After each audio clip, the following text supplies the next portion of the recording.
Halo teman-teman semuanya, bertemu lagi dengan saya Francisca Salisina Cahyani. Baik, dalam video kali ini saya akan membahas mengenai apa sih pandangan saya terkait aborsi, hukuman mati, dan eutanasia. Baik, untuk pembahasan lebih lanjut, mari kita simak video berikut ini. Yang pertama, kita akan membahas mengenai hukuman mati. Jadi, hukuman mati merupakan isu yang kompleks dan kontroversial di mana pandangan masyarakat terbagi menjadi dua kubu. Yang pertama itu ada pro hukuman mati dan yang kedua ada anti hukuman mati. Berikut adalah analisis saya terkait kedua sisi pandangan tersebut. Baik, kita mulai dari pandangan pro hukuman mati atau mendukung adanya hukuman mati. Yang pertama itu adanya efek jerah.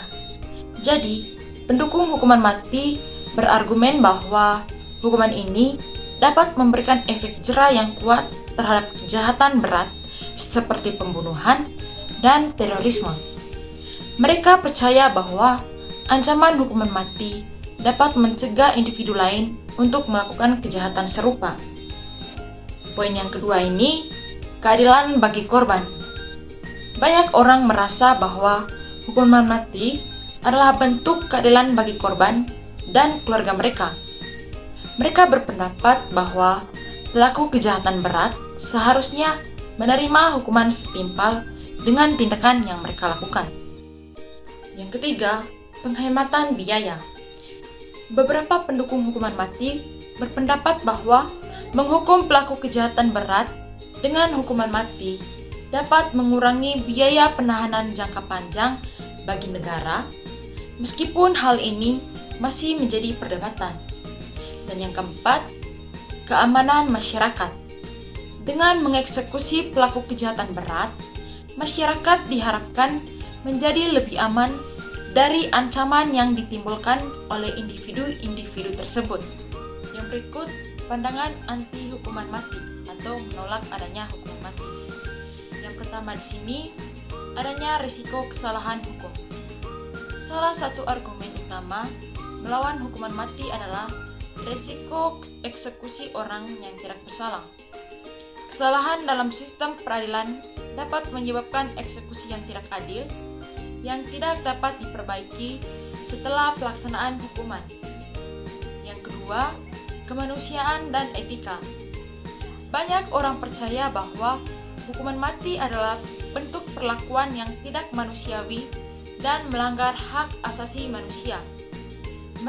Mereka berargumen bahwa setiap individu memiliki hak untuk hidup, terlepas dari kesalahan yang telah mereka lakukan. Yang ketiga, tidak efektif dalam mengurangi kejahatan. Penelitian menunjukkan bahwa negara-negara yang menerapkan hukuman mati tidak selalu memiliki tingkat kejahatan yang lebih rendah dibandingkan dengan negara-negara yang menghapus hukuman tersebut. Ini menimbulkan pertanyaan tentang efektivitasnya sebagai pencegah kejahatan. Yang keempat, sebagai alternatif hukuman penjara seumur hidup. Sebagai alternatif, banyak yang berpendapat bahwa penjara seumur hidup tanpa kemungkinan pembebasan bersyarat dapat memberikan keadilan tanpa risiko kesalahan yang fatal. Yang berikut, kita akan membahas tentang aborsi. Aborsi merupakan topik yang kompleks dan sering menimbulkan perdebatan.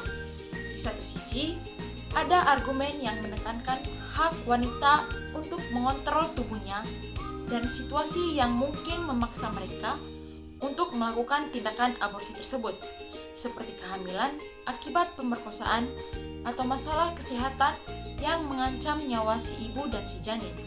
Di sisi lain, ada argumen yang menekankan nilai kehidupan dan hak janin untuk hidup. Menurut saya, beberapa alasan seseorang melakukan aborsi. Yang pertama itu, kesehatan ibu. Jadi, aborsi dapat dilakukan jika kehamilan mengancam kesehatan atau nyawa si ibu. Yang kedua, adanya kehamilan yang tidak diinginkan. Banyak wanita yang menghadapi kehamilan di luar nikah atau situasi yang tidak mendukung, seperti kurangnya dukungan ekonomi ataupun sosial. Dan yang berikut, adanya trauma psikologis.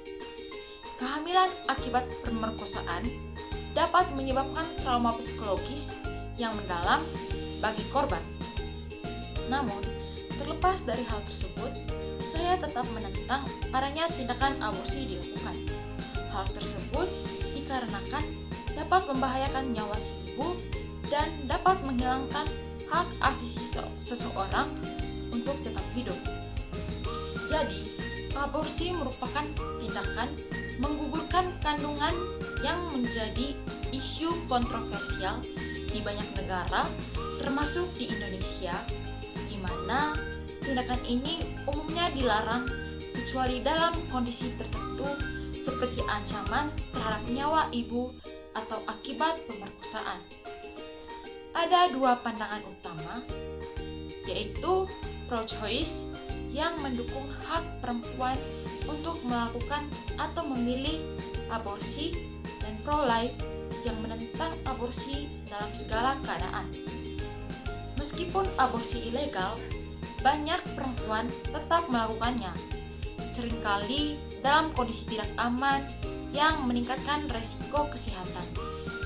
Oleh karena itu, penting untuk menyediakan pendidikan kesehatan reproduksi dan akses layanan medis yang aman.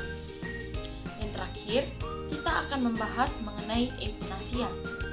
Jadi, eutanasia adalah tindakan mengakhiri hidup seseorang secara sengaja untuk mengurangi penderitaan akibat penyakit terminal.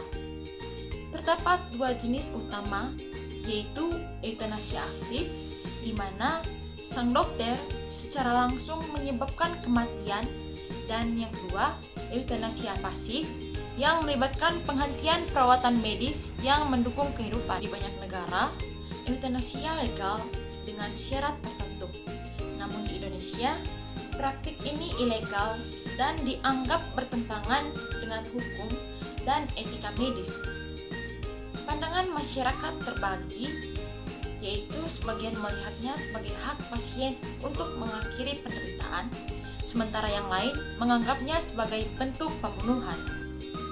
Jadi, eutanasia merupakan tindakan mengakhiri hidup seseorang atas dasar belas kasih untuk mengurangi penderitaan yang tidak tertahankan.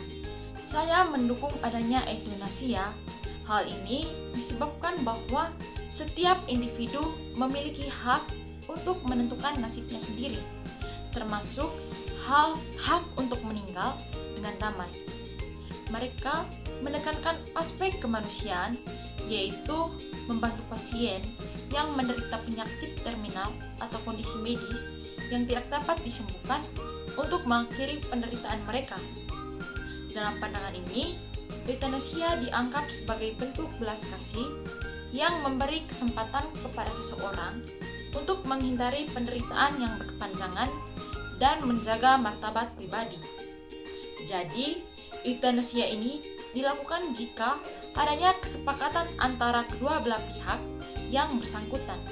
Baik, demikianlah video mengenai pandangan saya terhadap aborsi, hukuman mati, serta eutanasia. Semoga melalui video ini dapat menambah wawasan kita semua.